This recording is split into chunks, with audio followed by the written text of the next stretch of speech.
Mula nung nag-take ako ng Salbeo, unti-unti na siyang bumababa hanggang sa itong huling lab ko. Nakita ko naman wala siyang overdose. Tinuloy-tuloy ko lang siya hanggang sa ang laboratory ko, inabot siya ang HbA1c ko, inabot siya ng 15.5. Noong una ako nagpa-check up dito sa mataas na yung aking HbA1c.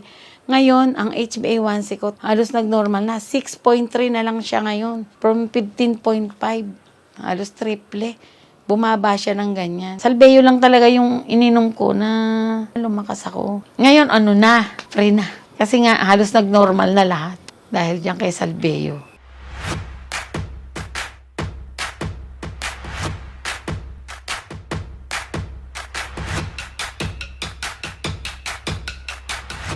Ako si Melinda Aguilera, 57 years old ako ngayon. Taga Santa Maria, Bulacan ako. Nagka-diabetic ako, 37 years old pa lang ako noon. 20 years na ngayon. Noong una kasing, ang kati-kati ng likod ko, di pakamot ako ng pakamot, wala namang makitang makati. Nagpunta ako sa ospital para magpa-check up. Doon nalaman na mataas na ang aking blood sugar. Noong una, mga oral medicine pa lang ang tinitake ko noon. Tapos hanggang napunta na ako sa insulin. Nung 10 years na akong diabetic, nag-insulin na ako. Tapos, hindi naman siya nakokontrol pa din. May mga nadagdag pang tumaas sa akin. Noong una, ang insulin ko twice lang hanggang sa naging thrice na. Dapat ting kakain, mag-i-insulin. Magtetes, mag-i-insulin. Nahihirapan na ako. Ang dami kong gamot. Ang blood sugar ko noon nasa 300 hanggang sa 400. Tapos nitong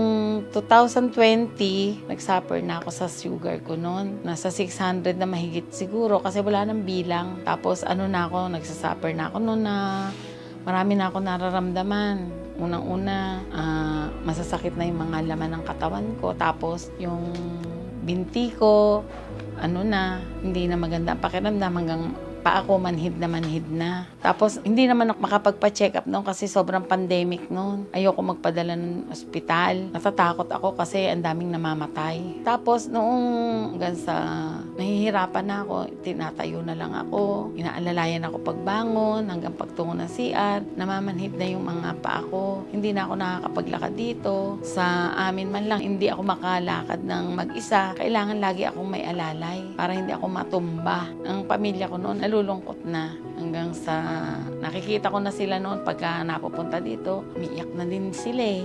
Akala kasi nila noon, bibigay na ako. Dito na natutulog yung mga kapatid ko noon. Kasi baka daw ako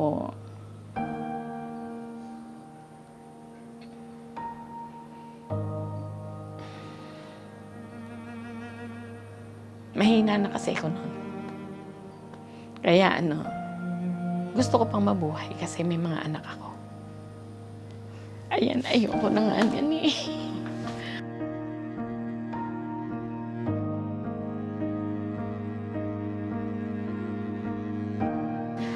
Sabi ko hindi ako iyak eh.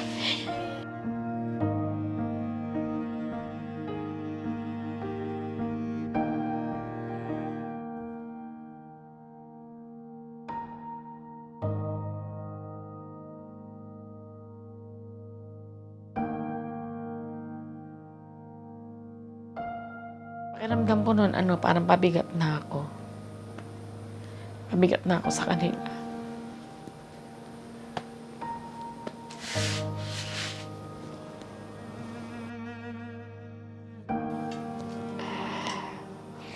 Ako naman, ang pakiramdam ko noon, ang mamahal na ng gamot, pandemic pa. Ang ramdam ko noon, pabigat na ako.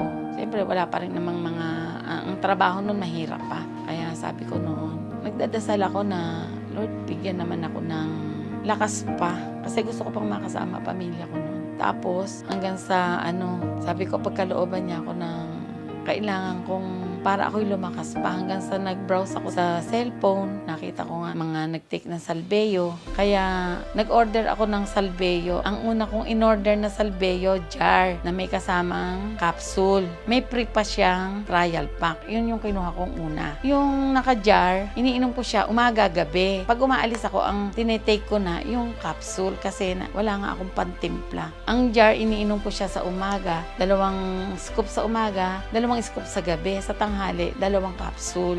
Yun, hanggang sa nakaramdam agad ako ng magandang pagbabago sa sarili ko no. 1 week pa lang, guminhawa na ako. Mula nung nag-take ako ng Salbeo, unti-unti na siyang bumababa hanggang sa itong muling lab ko. Nakita ko naman wala siyang overdose. Tinuloy-tuloy ko lang siya hanggang sa itong ang laboratory ko, inabot siya ng ang HbA1c ko, inabot siya ng 15.5. Noong una ako nagpa-check up dito sa mataas na yung aking HbA1c.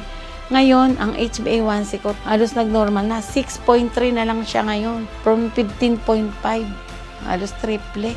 Bumaba siya ng ganyan. Halos normal na siya. Kaya natutuwa na rin yung doktora ngayon eh. Kasi sabi niya, ang ganda na ng lab mo. Binawasan na rin niya yung mga gamot ko. Insulin, tsaka yun sa bato. 3 times insulin ko dati, ngayon once na lang. Saka binabaan na. Sa tulong ng Salbeo yun. Kasi Salbeo lang talaga yun ng ibang. Salbeo lang talaga yung ininom ko na lumakas ako. Ngayon free na. Kasi nga halos nag-normal na lahat. Dahil diyan kay Salbeo. Nagugulat na nga yung mga kaibigan ko noon kasi nung una nakikita nila ako talaga hindi naman ako nakakalakad na mag-isa na. Lagi akong may alalay. Tapos noong unti-unti nakikita nila ako na na nakakaakyat na ako ng hagdan, nakakalakad na ako mag-isa. Hanggang sa bahay, yung nagagawa ko na dati, nakakapagluto na ako, nakakapaglaba, nakakapagligpit-ligpit na rin. Yung mga kaibigan ko, nami-meet ko na sila ngayon ulit. Ako si Melinda Aguilera at ito ang aking kwentong Salbeo.